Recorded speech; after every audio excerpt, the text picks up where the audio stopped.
The strongest Saiyan has always been Goku. In each chapter and each arc, he's the one that prevailed at the end. He's the one that always went one step beyond his limits and saved Earth and the universe time after the other. That has been the case in Dragon Ball Super, where he achieved Ultra Instinct while Vegeta didn't. The two have been rivals since the start, but Vegeta has always been one step behind Goku. Either we like it or not, he's not stronger than him. He's the Saiyan that made Goku reach new limits, but he has never been the Saiyan that went beyond him. Why do you think that is? Why do you think that Goku is always one step ahead of Vegeta? Now in the Dragon Ball Super manga, Goku has reached the power of Ultra Instinct on his own, but Vegeta has went and trained on Yardrat. He has achieved powers that we don't know of. And in the last chapter, we saw Goku going against Moro and losing. His Ultra Instinct wasn't enough and he has lost the fight. And at the very end, Vegeta arrived at Earth with a new power of his own. He's now the Saiyan who's gonna go against Moro. He's the Saiyan who's gonna show us who is the strongest Saiyan now. Did he surpass Goku? Did he go one step beyond him for the first time in a long time? Did he become the strongest Saiyan? We will find out in this chapter. Chapter 61 of the Dragon Ball Super manga.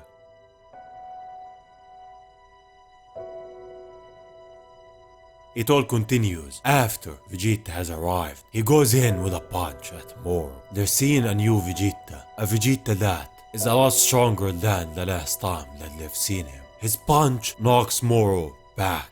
He's just standing there looking at him. Moro takes a breath and smiles at Vegeta. As Gohan says, that barely had any effect on him. Vegeta talked a lot, but it seems like it's not enough. Even Moro says that Vegeta has gained a lot more power, but yet he's still not able to condemn him. Vegeta doesn't reply to him, he just launches at him with all of his power, with an attack after the other. Rapid punches toward Moro. He's delivering them non-stop. Something is different about him. He's not talking, he's just going with an attack after the other. What is he up to? Vegeta has gotten a lot stronger, but Moro is still more powerful than him. It's a level that can't be overcome with training alone. And Piccolo is right. Moro is a lot stronger than him. Vegeta trained not for long, he's grown in power. Moro blocks his punch and says, "Submit, Vegeta," as he kicks him away, launching him to the rocks behind him. Moro is overpowering him till now. He even says that "I do commend you for elevating your power to such heights." But Vegeta looks at him, not replying with anything. He launches at him once more and going again with an attack after the other. It seems like this is his strategy. No one knows what's got into Vegeta. Maybe he can't accept losing and he's going berserk,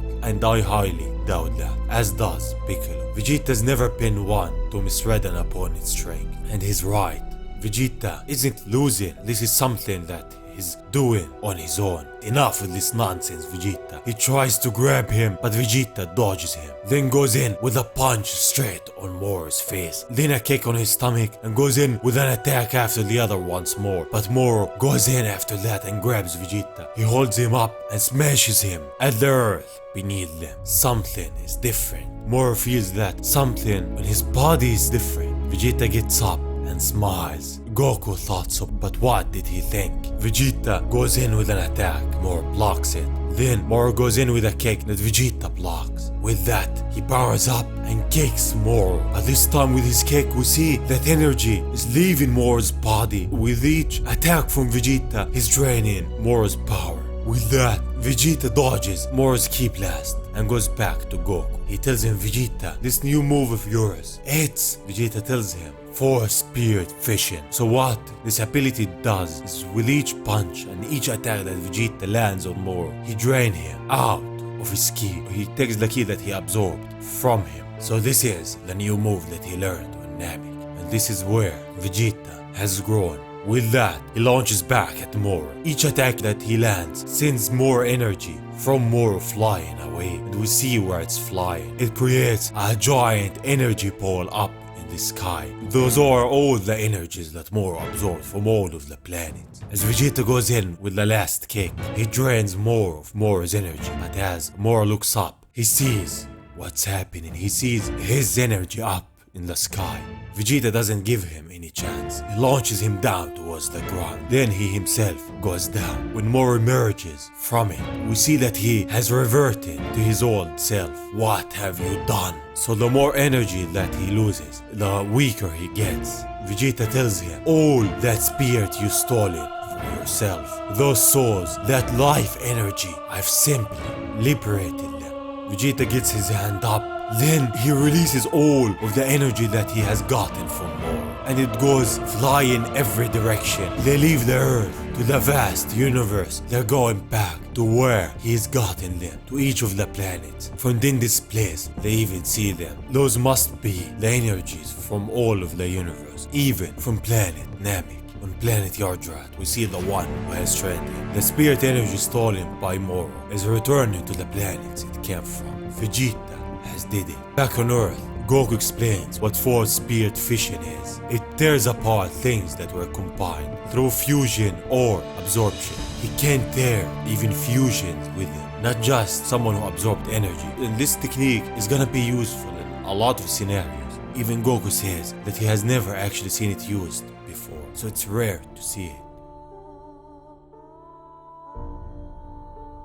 Vegeta is winning against Moro this time. Piccolo says this is the life energy of those he's taken out. Vegeta replies with, yes, I could even extract those other Namekians you combined with ages ago. He can actually revert fusions back. So now no one can use fusion against Goku and Vegeta, and this technique would have been a lot useful in past arcs. Goku tells him, good going, Vegeta. That wasn't a move I managed to learn. Now Vegeta is confident of himself. He says that they both went and did the same training, but he is more talented than him. Victory is his this time, as he says it. Goku just smiles. So now we know that Vegeta has surpassed Goku. In a sense, he's beaten the foe that Goku couldn't beat. So that's why Goku smiles. They get interrupted with Moro going up in the sky, charging his ki and firing an attack at Vegeta. Vegeta dodges it and launches back at Moro. He starts kicking him, releasing more of the ki that Moro has absorbed. Moro tries to land a hit on him, but Vegeta dodges all of his attacks. He tells him this has never sat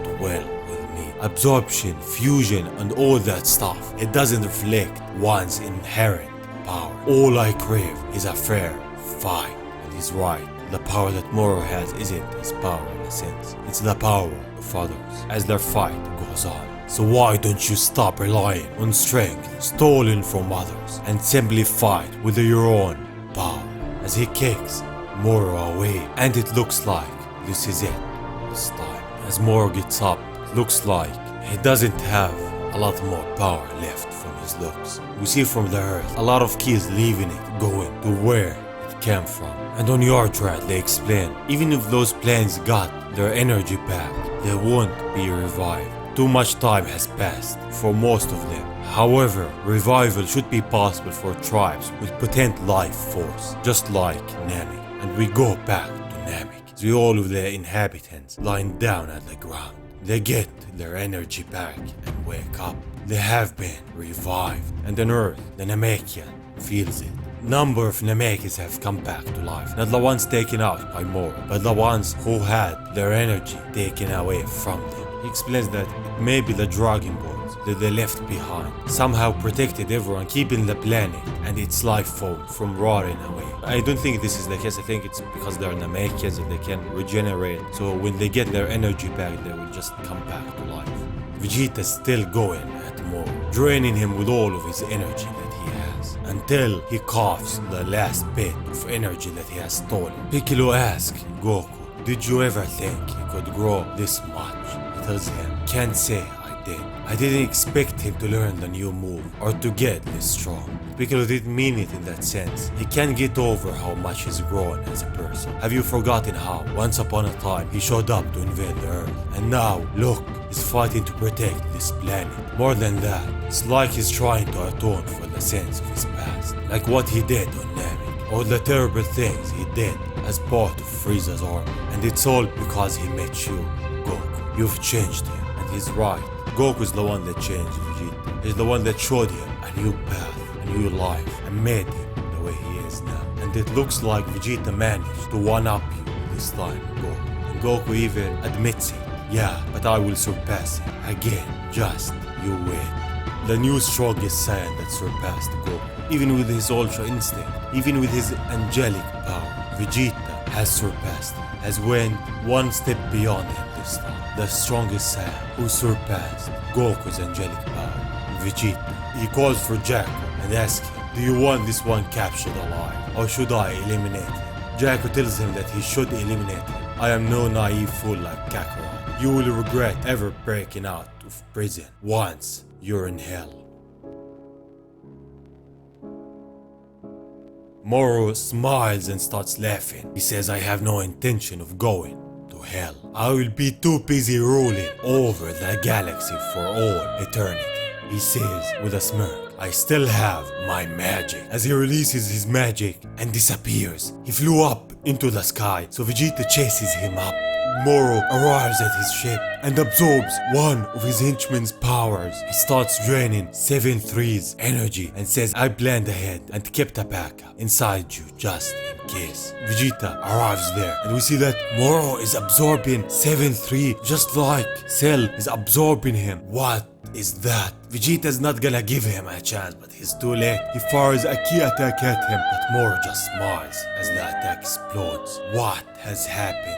From the smoke of the attack, we see that it's Moro. He's different. He's just standing there. Vegeta is in disbelief. He's in shock. What's going on? From the earth, Goku says, it's Moro's key. It's back to normal. No, it's bigger than ever. As we see, Vegeta's falling towards the earth. He has lost. But what's going on? Goku shouts for him. Vegeta has lost his form. What has happened? How did Moro take him out that easily now? We see him flying down. He's different. He has transformed. What is that form? Moro has reached a new height. The ultimate form of his, as we see. All of his power has grown. And we see for the first time the ultimate Moro, the new form of the strongest foe that they have ever fought. He tells them that it wasn't only my magic that I had 7-3 copy, my combat abilities. I was able to create a complete backup within him, and he just absorbed him, including his ability. This has restored me to my former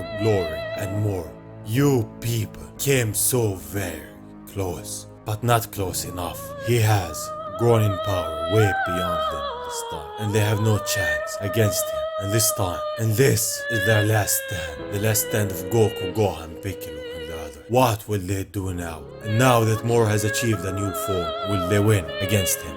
This was chapter 61 of the Dragon Ball Super manga. What did you think of chapter 61? Write your thoughts in the comments and tell me, how do you think the next chapter will play out? A new strongest Saiyan who surpassed Angel Goku.